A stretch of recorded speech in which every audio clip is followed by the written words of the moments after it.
apitizokhala mamembala olimba a parish ino.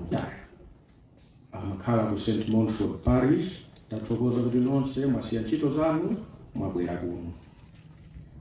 Pomaliza ine ndi abambo akazi Mrs. Sazuze tikufuna tipereke mphatso kuchokera ku banja ya Mtanda oti tiyike mu tchalitchi chathu la kuno kusonyeza kuti tikhala nanu pa zabwino ndi pa mavuto abale akuno konsipe.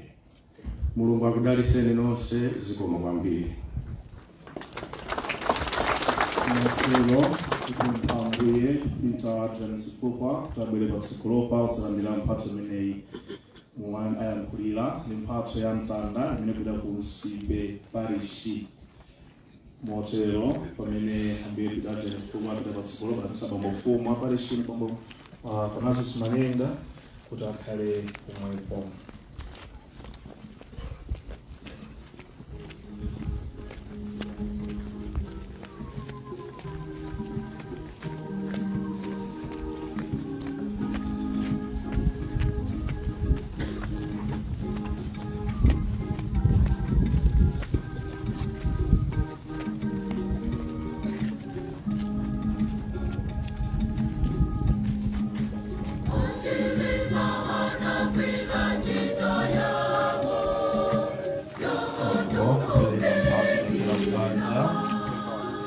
Peter Parish ya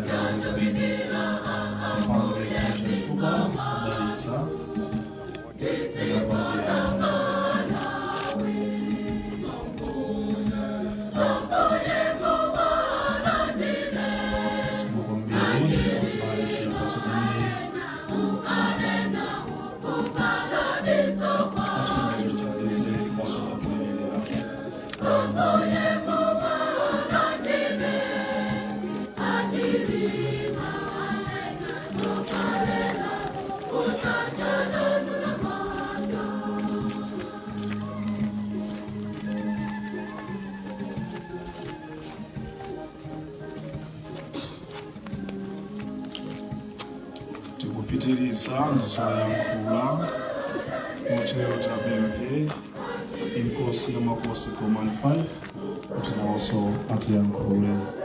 Inkosi yamakosi Roman 5 kuti atiyankhule.